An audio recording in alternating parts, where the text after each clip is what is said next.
Class 11th के विद्यार्थी ध्यान दें कि आपका अकाउंट का पेपर आपका 27 सितंबर को लिया जाना है और इसके लिए मैं आपके लिए इंपॉर्टेंट क्वेश्चन जो है प्रोवाइड कराने वाला हूं। तो देखिए इस वीडियो में आपका 2 अंकीय 3 अंकीय जिस तरीके से भी क्वेश्चन बनते हैं, जो तलपट के क्वेश्चन हो जाते हैं ना 4 अंकीय, वो सारा कुछ इसमें कंप्लीट करवा दूंगा। तो वीडियो आपको फुल देखना है ताकि आपकी तैयारी हो सके। देखिए ये वो मोस्ट सेलेक्टेबल क्वेश्चन जो कि आपके सिलेबस पर आधारित होते हैं और आपकी त्रैमासिक परीक्षा में डेफिनेटली ये क्वेश्चन जो है पूछे जाएंगे। चलिए पहले क्वेश्चन से स्टार्ट करते हैं। देखिए आपका जो लेखांकन परिचय चैप्टर है उससे जो है पहला क्वेश्चन बनता है, लेखांकन से क्या आशा है। भाई लेखांकन लेखा शास्त्र पढ़ रहे हो तो ये तो पता होना ही चाहिए कि लेखांकन है क्या, है ना। तो कई सारे हम क्वेश्चन देखेंगे इसमें लेखांकन से रिलेटेड, है ना। देखिए पहला क्वेश्चन आपका दिया गया है, लेखांकन से क्या आशा है। तो इसका आंसर रहेगा बही खाते के पश्चात की अवस्था लेखांकन कहलाती है ना।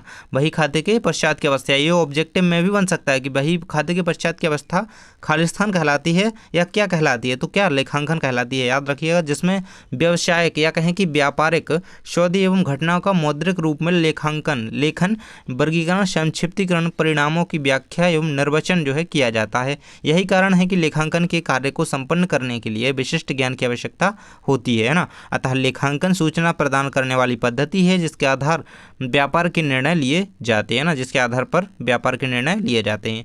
सेकंड मोस्ट क्वेश्चन दिया गया, भाई ये इतना ज़्यादा मोस्ट सेलेक्ट क्वेश्चन है कि आपको देखिए एमपी बोर्ड में बहुत ज़्यादा रिपीट होता है और आपकी परीक्षा में तो कह लो कि आता ही आता है। तो बिल्कुल से पूंजी से क्या आशा है, बहुत इंपॉर्टेंट क्वेश्चन है, करके ही जाना है ना। व्यापार का स्वामी व्यापार प्रारंभ करते समय जो धन नकद या माल के रूप में लगाता है उसे जो है पूंजी कहा जाता है। मतलब देखिए व्यापार हम जब शुरू करते हैं भाई तो हमें पहले इन्वेस्ट तो करना ही पड़ेगा, है ना। तो हम जो माल लगाते हैं या नकद रूप में जो भी माल लगाते हैं, पैसा लगाते हैं, उससे जो है पूंजी कहा जाता है। तो यही आपका आंसर रहेगा। नेक्स्ट है आपका, पूंजी को निम्न प्रकार वर्गीकृत किया जा सकता है। देखिए इसके यहाँ पर प्रकार बताए गए हैं, 2-3 प्रकार बताए गए हैं। फर्स्ट है स्थायी पूंजी होती है, सेकंड आपका चल पूंजी और कार्यशील पूंजी। तो देखिए पूंजी स्थायी पूंजी को यहाँ पे देख लेते हैं क्योंकि अलग से इसका ऑब्जेक्टिव बन सकता है। देखिए स्थायी संपत्ति के क्रय या वृद्धि या प्रसार करने में लगाई गई पूंजी को स्थायी पूंजी कहा जाता है ना। तो इन संपत्तियों का प्रयोग व्यापार में लंबे समय तक होता है, जैसे प्लांट हो गया, मशीनरी, भूमि, फर्नीचर, है ना। तो स्थायी पूंजी का उदाहरण क्या हो गए, भूमि हो गई, प्लांट हो गया, है ना, और मशीनरी, फर्नीचर इत्यादि जो है इसके उदाहरण होते हैं। याद रखिएगा। नेक्स्ट है आपका चल पूंजी। भाई ऐसी संपत्तियां जो पुनः विक्रय के उद्देश्य से क्रय की जाती हैं, उन पर मतलब हमने खरीदा और फिर हमें बाद में बेचना है, मतलब वो हमारे पास नहीं रहेगी, चली जाएगी, इसलिए उसे चल पूंजी, है ना। मतलब जो पुनः विक्रय, हमने खरीद ली फिर हम सोचेंगे कि बाद में इसका दाम बढ़ जाएगा तो बेच देंगे, है ना, ये चल पूंजी होती है। उन पर विनियोग की गई पूंजी जो है चल पूंजी कहलाती है ना, ऐसी संपत्तियों के ऊपर। जैसे स्टॉक हो गया, अल्पकालिक प्रतिभूतियां हो गई, है ना। यही स्टॉक आप स्टॉक मार्केट में समझते होंगे थोड़ा बहुत तो, है ना। पहले हम स्टॉक खरीद लेते हैं, फिर देखिए उसे विक्रय के लिए रखते हैं ना, विक्रय के उद्देश्य से उसे खरीदते हैं ना। तो जैसे ही स्टॉक बढ़ता है तो हम उसे बेच देते हैं। तो यही क्या है, चल पूंजी है। नेक्स्ट है आपका कार्यशील पूंजी। व्यवसाय की दैनिक कार्यवाही की पूर्ति के लिए रखी गई पूंजी कार्यशील पूंजी कहलाती है ना। दैनिक कार्यवाही हेतु कार्य के लिए जो यूज लेते हैं ना हम अपना धन, वो हमारी कार्यशील पूंजी कहलाती है। यह पूंजी माल के क्रय, प्रत्यक्ष एवं अप्रत्यक्ष व्ययों के भुगतान करने के लिए रखी जाती है। तो भाई पूंजी कंप्लीट। इसके बाद है आपका दोहरा लेखा प्रणाली की विशेषताओं को समझाइए। और दोहरा लेखा प्रणाली किसे कहते हैं, इसके सिद्धांत, इसकी विशेषताएं बिल्कुल सब कुछ पता होना चाहिए। तो किसे कहते हैं, इसकी परिभाषा नीचे दी गई है, सिद्धांत यही रहे और ये विशेषताएं हैं। तो चलिए देख लेते हैं इसकी। सबसे पहले तो मैं आपको विशेषताएं बता देता हूँ, समझ लेते हैं। दो खातों या दो पक्ष प्रभावित होना, मतलब दो खाते या फिर दो पक्ष प्रभावित होते हैं। किस तरीके से, इस प्रणाली के अंतर्गत लाभ पाने वाला तथा दूसरा खाता लाभ देने वाला होता है। तो दोनों इससे क्या है, प्रभावित रहते हैं। तो दो खातों में एक साथ लेखा होना। द्विप्रविष्टि प्रणाली के अंतर्गत प्रत्येक व्यापारी की बहिक में प्रत्येक सौदा का लेखा एक साथ दो खातों में किया जाता है। ये आपका दोहरा लेखा प्रणाली की जो है विशेषताएं रहेंगी और दोहरा लेखा प्रणाली की परिभाषा हम नीचे देखेंगे। देखिए यही है दोहरा लेखा प्रणाली के सिद्धांत, ये रहेंगे आपके यहाँ पर दिए गए हैं। देखिए इसके आपको 2 मूलभूत सिद्धांत आपसे पूछे गए हैं, लेकिन मैंने यहाँ पे 3 दे दिए हैं। आप 2 को याद रखिएगा, बिल्कुल तीनों को याद कर लें तो और भी बेटर रहेगा। देखिए तो प्रत्येक व्यापारिक लेन देन में 2 पक्ष होते हैं। यहाँ हमने ऊपर अभी देखा कि 2 पक्ष होते हैं, दोनों के ऊपर प्रभाव पड़ता है। लेन देन का एक पक्ष प्राप्त करने वाला व द्वितीय पक्ष जो है देने वाला होता है। ये यहाँ पर फर्स्ट विशेषता में ये हमने पढ़ा था। देखिए है ना, अंतर्गत लाभ पाने वाला, दूसरा खाता लाभ देने वाला होता है ना, यानी कि एक देने वाला एक प्राप्त करने वाला होता है। थर्ड है आपका लेन देन का प्रभाव दोनों पक्षों पर पड़ता है, ये भी हम पढ़ चुके हैं भाई। तो चलिए हम इसे कंप्लीट करके आगे बढ़ते हैं। नेक्स्ट क्वेश्चन आपका दिया गया है लेखांकन की सीमाएं। लिखिए 2 सीमाएं आपको याद कर लेनी है अच्छी तरीके से। यहाँ पे देखिए केवल मुद्रा में मापन, भावी अनुमानों के लिए अनुप्रयुक्त वित्तीय लेखे, है ना। तो क्या होता है कि लेखांकन पुस्तकों में केवल मौद्रिक मापन को ही सम्मिलित किया जाता है। ऐसे तथ्य जिनका मापन मौद्रिक जो है नहीं होता है, उन्हें लेखांकन में सम्मिलित नहीं किया जाता है, चाहे वह जो है तथ्य उपक्रम या संस्था के लिए कितने ही महत्वपूर्ण क्यों ना है। मतलब जो मापन जो है उसके लिए मौद्रिक नहीं है, उनका मौद्रिक नहीं हो पाते हैं, उन्हें लेखांकन में जो है शामिल नहीं किया जाता है। तो बिल्कुल से याद रखेंगे, ऑब्जेक्टिव में इसी तरीके से क्वेश्चन बनते हैं। देखिए यही है आपकी दोहरा लेखा प्रणाली। इसकी परिभाषाएं यहाँ पे दी गई हैं डब्ल्यू पिकल्स के अनुसार एंड कार्टर के अनुसार। तो भाई दोनों के अनुसार याद रखना, क्योंकि अलग से ऑब्जेक्टिव में किसी के भी अनुसार परिभाषा पूछी जा सकती है। तो पुस्तपालन अथवा लेखांकन की आधुनिक प्रणाली है जो प्रयोग में है द्विपृष्ठि के रूप में जानी जाती है, ये यहाँ पे कार्टर कहते हैं भाई।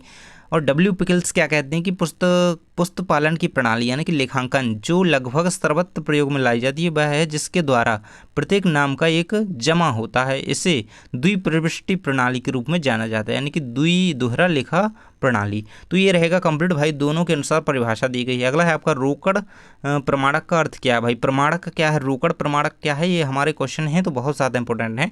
रोकड़ या नकदी प्रमाणक से आशय उस प्रमाणक से है जो नकदी प्राप्ति या भुगतान के समय तैयार किए जाते हैं। नकद प्रमाणक में धनादेश के द्वारा प्राप्तियों या भुगतान भी सम्मिलित होते हैं। तो बिल्कुल से इस क्वेश्चन को कंप्लीट कर लीजिएगा। देखिए, और जिसने भी टेलीग्राम को अभी तक ज्वाइन नहीं किया है ना, तो बिल्कुल से कर लो, क्योंकि टेलीग्राम पे आपको वार्षिक परीक्षा तक के लिए, है ना, देखिए पेपर के जो लास्ट टाइम होता है ना, उस टाइम में कुछ ऐसे क्वेश्चन डालता हूँ जो एज इट इज आपको परीक्षा में देखने को मिलते हैं।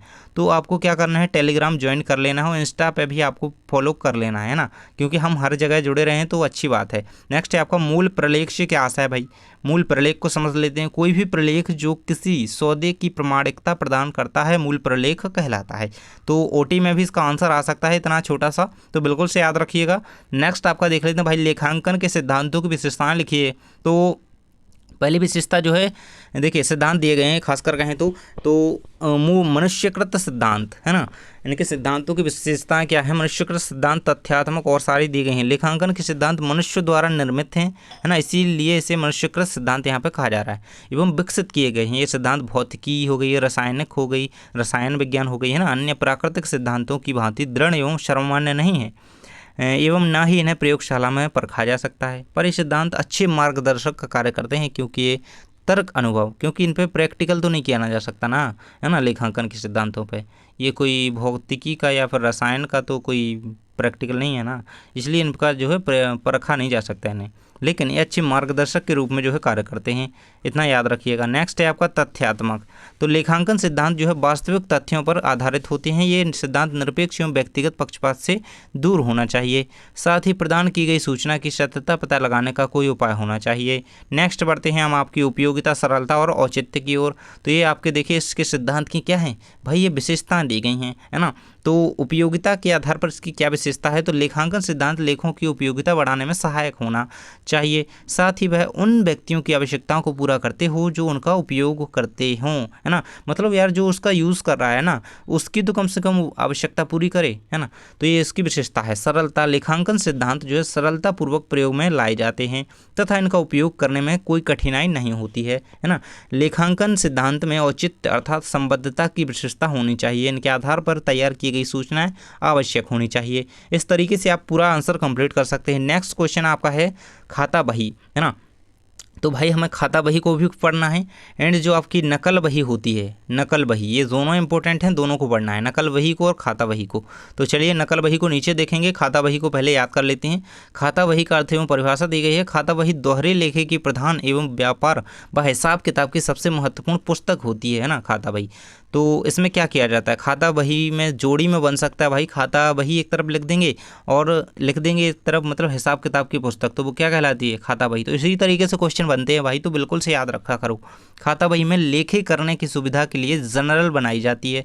इसी कारण जर्नल में किए गए प्रत्येक लेखे की खाता बही में खतौनी की जाती है ना। खतरा खतौनी आपने पढ़ा होगा ये, है ना। जर्नल में लेन देनों का तिथि पर लेखा किया जाता है, जिससे, और जर्नल किस में लिखा जाता है, एक खाता बही में लिखा जाता है ना, जिससे किसी खाते के संबंध में पूर्ण जानकारी एक साथ ही स्थान प्राप्त नहीं हो सकती है, जबकि खाता बही में प्रत्येक व्यक्तिगत आवश्यक तथा वास्तविक खाता पृथक पृथक खोला जाता है। तो इस तरीके से आप इसका कंप्लीट आंसर देख सकते हैं और इसे कंप्लीट कर लीजिएगा।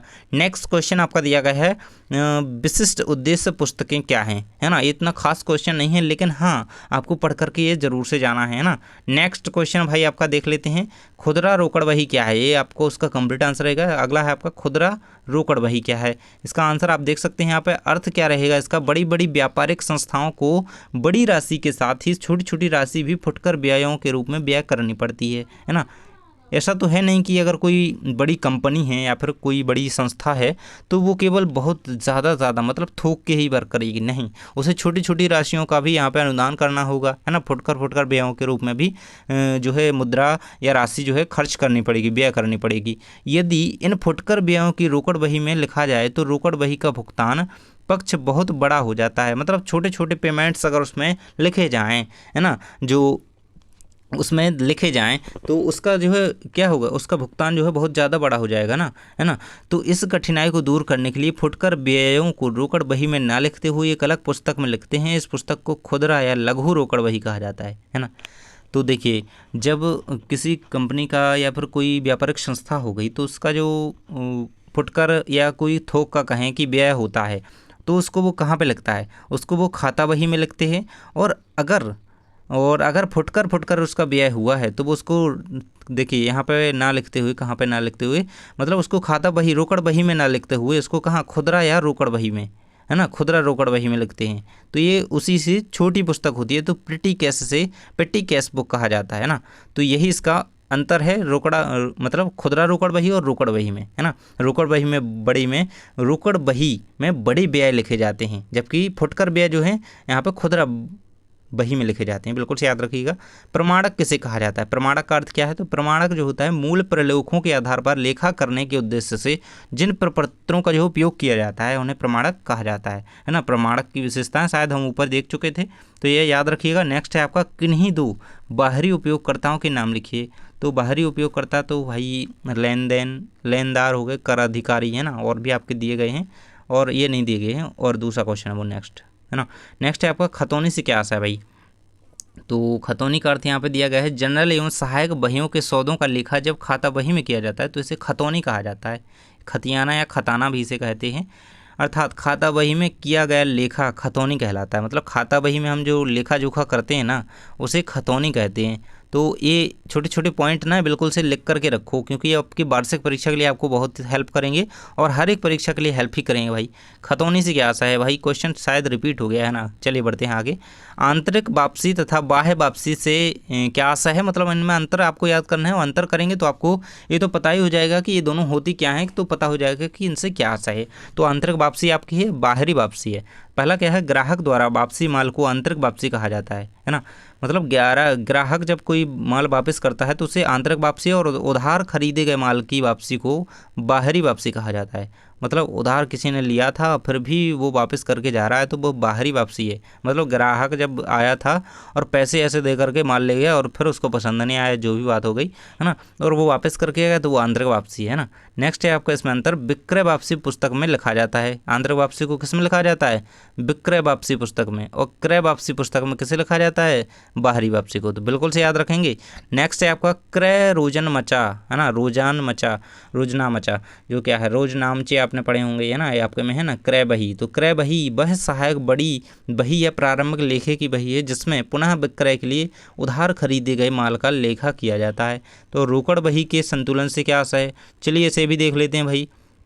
तो रोकड़ बही के संतुलन में नगद लेन देन और भुगतान के बारे में जानकारी लिखी जाती है। जब नगद आती है तो उसे डेबिट अर्थात बाईं तरफ दर्ज किया जाता है। तो ये आपको सब पता होना चाहिए कि भाई रोकड़ बही में, खाता बही में किस तरीके से कहाँ पे क्या लिखना होता है, क्योंकि यही यहाँ पे कॉमर्स में पढ़ाया जाता है। देखिए, बैंक समाधान विवरण से आप क्या समझते हैं, तो बैंक समाधान विवरण की अर्थ एवं परिभाषा यहाँ पे दी गई है।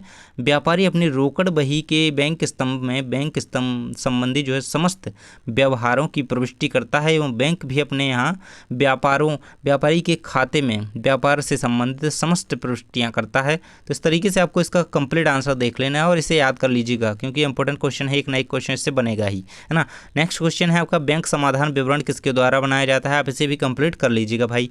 जल्दी से देख लेते हैं अगला क्वेश्चन, पासबुक के अधिविकर्ष से क्या आशा है। तो पासबुक से आशा क्या है, बैंक से मिलने वाली वह किताब जिस पर खाता धारक के द्वारा अपने खाते से, देखिए पासबुक जानते तो सब हैं कि पासबुक क्या है, लेकिन उसमें एक ऐसी सुटेबल परिभाषा आपको पता होनी चाहिए जो कि थोड़ी मतलब भाषा रूप में परिभाषित हो, है ना। तो उसकी आपको परिभाषा पता होनी चाहिए, नहीं तो आप तो लिख तो सकते हैं कि भाई पासबुक क्या है ना। देखिए रोजनामचे की प्रविष्टियों की खतौनी से आप क्या समझते हैं, तो यहाँ पे आपके रोजनामचे के बारे में बताया गया है। इसकी परिभाषा यहाँ पे कार्टर के अनुसार दी गई है, इसे याद कर लीजिएगा। कार्टर के अनुसार बहुत ही इंपॉर्टेंट परिभाषा ये है, बहुत बार पूछी गई है ना। नेक्स्ट आपका है बैंक समाधान विवरण बनाने का मुख्य उद्देश्य क्या है, तो दो उद्देश्य यहाँ पे दिए गए हैं, दोनों को पढ़ लीजिएगा। रोकड़ बही में लेखा करने का आधार और वास्तविक बैंक शेष की जानकारी, तो ये दोनों का पॉइंट रहेगा, दोनों को बिल्कुल से कंप्लीट कर लीजिएगा। नेक्स्ट आपके लिए इंपॉर्टेंट क्वेश्चन रहेगा नकल बही। भाई हम खाता बही पढ़े थे जब, बताए थे ना, नकल बही भी है। तो नकल बही वह पुस्तक होती है जहाँ पर व्यावसायिक लेन देन अंकित किए जाते हैं, जबकि खाता बही खातों का समूह होता है। खातों का समूह खाता बही है, इसमें क्या है, जो व्यावसायिक लेन देन होते हैं वो नकल बही में अंकित किए जाते हैं, यानी कि लिखे जाते हैं, जिनमें नकल बही के सभी लेन देन स्थानांतरित किए जाते हैं। मतलब खाता बही में क्या होता है, खाता बही में नकल बही के जो लेन देन है वो स्थानांतरित किए जाते हैं, इससे उसमें चढ़ाए जाते हैं। नकल बही एक वैकल्पिक पुस्तक के रूप में जानी जाती है, जबकि खाता बही एक मुख्य जो है व्यापारिक जो है व्यवसायिक पुस्तक के रूप में जानी जाती है। खाता बही मतलब ये ऑप्शनल होती है नकल बही कहें तो, है ना। नेक्स्ट है आपका यहाँ पे व्यापारिक या व्यवसायिक बट्टा क्या है, बहुत ज़्यादा इंपॉर्टेंट क्वेश्चन है भाई। व्यवसायिक बट्टा अधिक से अधिक माल खरीदने हेतु प्रेरित करने के प्रयोजन से जब व्यापारी अपने क्रेताओं को माल के अंकित मूल्य पर कोई छूट या रियायत देता है, अर्थात विक्रय के मूल्य में निश्चित प्रतिशत कम कर देता है, मूल्य में से निश्चित प्रतिशत जो है कम कर देता है, तो ऐसी रियायत मतलब डिस्काउंट ही एक तरीके से कहें, या कमी या छूट को व्यापारिक बट्टा कहा जाता है। डिस्काउंट जब आपको मिलता है तो भाई वो क्या है, वो व्यापारिक बट्टा कहलाता है ना। उदाहरण यहाँ पे दिया गया है, किसी पुस्तक का छपा हुआ विक्रय मूल्य क्या है, 50 रुपया है, और यह ग्राहक को 45 रुपये में बेच दी जाती है, तो ऐसा कहा जाएगा कि इस पर 5 रुपये का अर्थात 10% का आपको डिस्काउंट या व्यापारिक बट्टा जो है प्रदान हुआ है। तो इस तरीके से आप इसे याद रखिएगा भाई, डिस्काउंट की बात की जा रही है भाई, है ना। इसके आगे भी इसका आंसर जो है दिया गया है ना, तो इतना ही आप लिखेंगे तो आपका चल जाएगा। इतना आगे आपको ये इस तरीके से लिखने की ज़रूरत नहीं है, लेकिन हाँ पढ़ना चाहें तो पढ़ सकते हैं, कोई दिक्कत वाली बात भी नहीं रहेगी। नेक्स्ट है आपका बिजनेस किसे कहते हैं भाई, तो व्यवसाय यानी कि बिजनेस धंधा। देख सकते हैं व्यवसाय उस कार्य या क्रिया को कहा जाता है जिसमें धन के बदले वस्तुओं अथवा सेवाओं का उत्पादन विक्रय एवं विनिमय होता है। तो बिजनेस तो सभी समझते हैं, है ना। तो व्यवसाय उस कार्य या क्रिया को कहा जाता है, तो एक कार्य ही है, तो एक क्रिया ही है ना, तो जिसमें धन के बदले वस्तुओं का, सेवाओं का, है ना, उत्पादन या विक्रय एवं विनिमय किया जाता है। यह जो है नियमित रूप से किया जाता है तथा इसे लाभ कमाने के उद्देश्य से किया जाता है ना। बिजनेस तो लाभ के लिए किया जाता है। नेक्स्ट है आपका भाई लेखांकन की कोई दो शाखाएं समझाइए, तो वित्तीय लेखांकन, लागत लेखांकन, यहाँ पे दोनों के बारे में यहाँ पे दिया गया है, और ये कंप्लीट इसका कर लीजिएगा। नेक्स्ट है आपका भाई लेखांकन के दो उद्देश्य लिखिए, तो लेखांकन के रोकड़ की स्थिति और वैधानिक नियमों की पूर्ति, दोनों को कंप्लीट कर लीजिएगा। नेक्स्ट आंसर आपका दिया गया है व्यापारिक छूट व नकद में क्या अंतर है भाई, कंप्लीट स्क्रीनशॉट आप ले सकते हैं, इसको याद कर लीजिएगा। और आप ये वीडियो जानकारी टीच यूट्यूब चैनल पर देख रहे हैं, यहाँ पे देख सकते हैं उचंत यानी कि उदरत खाने की विशेषताएं लिखिए। देख सकते हैं कि आपको कंप्लीट आंसर का दिया गया है, 4 आपको विशेषताएं उदरंत की दी गई हैं, कहें तो उदरत की, है ना, उच्चंत या उदरत। तो इस तरीके से अंतर का परिनिर्माण, प्रकृति, त्रुटियों का लेखा ज्ञात एवं एक खाते की त्रुटियां, इस तरीके से ये 4 अंतर आपको कहें तो विशेषताएं आपको दी गई हैं। नेक्स्ट है आपका तलपट की सीमाओं का उल्लेख कीजिए। तलपट से भाई गणितीय क्वेश्चन आने हैं, नीचे अभी दिया गया है, वो 4 नंबर में नहीं, आपका 4 या 5 4 नंबर में आता है भाई, है ना। तो तलपट की कुछ उल्लेख हैं, जो सीमाएँ हैं उसकी, तो आपको ज़्यादा नहीं करना है, 2 ही कर लीजिएगा, 2 आपके पूछे जाएंगे। नेक्स्ट है भाई आपका नकल बही रखने की आवश्यकता या महत्व को लिखिए। तो यहाँ पे नकल बही रखने की जो आवश्यकता है, उनको 4 आवश्यकताएं आपके सामने प्रस्तुत की गई हैं, आप अच्छी तरीके से पढ़ लीजिएगा। नेक्स्ट क्वेश्चन भैया हमारा 4 नंबर का आ जाता है, जिसमें है निम्नलिखित तलपट में कुछ अशुद्धियाँ हैं, आप शुद्ध तलपट तैयार कीजिए। तो इस तरीके से आपको क्वेश्चन दे दिया जाता है। देखिए एक आपको ये क्वेश्चन ही है भाई, ये क्वेश्चन है पूरा, है ना। ये तलपट की आपको अशुद्धियाँ दे दी जाती हैं, मतलब इन्हें आपको शुद्ध करके लिखना है ना। तो देखिए इसका आंसर मैंने यहाँ पर दिया है, ये रहेगा इसका कंप्लीट आंसर। तो बिके माल की लागत यहाँ पे 30,000 अंतिम स्टॉक्स वगैरह जो भी यहाँ पे कॉस्ट वगैरह दी गई है। तो सारा कुछ आपको इसी तरीके से इसे कंप्लीट कर लेना है। ये रहेगा आपका कंप्लीट आंसर। इसके बाद नेक्स्ट क्वेश्चन आपको इसमें कर लेना है ये निम्नलिखित व्यवहारों के लेखांकन समीकरण। देखिए लेखांकन समीकरण तैयार करना और तलपट तैयार करना, तो ये दोनों बिल्कुल से सीख लेना भाई, क्वेश्चन आता ही आता है। इसका आंसर मैंने यहाँ नहीं दिया है, लेकिन आपको ये क्वेश्चन जरूर से कंप्लीट कर लेना है और इस तरीके के 2-4 क्वेश्चन और कर लीजिएगा तो बेटर रहेगा, है ना। तो ये क्वेश्चन क्या है आपका, तलपट तैयार करना, तो ये इसके शुद्ध तलपट है ना, तो इसको आप जरूर से देख लीजिएगा। अन्य 2-3 क्वेश्चन और, तो इतने क्वेश्चन जो मैंने बता दिए, इन क्वेश्चंस को आप तैयार कीजिए। आपकी बोर्ड परीक्षा, आपकी जो वार्षिक परीक्षा तक है उस तक के लिए हेल्प करेंगे और अभी तो इंपॉर्टेंट है ही, है ना। जल्दी मिलते हैं नेक्स्ट वीडियो में। और आपको यहाँ पे अर्धवार्षिक वार्षिक की तैयारी हमारे साथ करनी है तो बिल्कुल से चैनल को सब्सक्राइब और वीडियो को लाइक करें। टेलीग्राम अवश्य ज्वाइन कर लेना और जल्दी ही आपको सभी PDFs प्रोवाइड करवा दिए जाएंगे। थैंक्स फॉर वॉचिंग, मिलते हैं नेक्स्ट वीडियो में।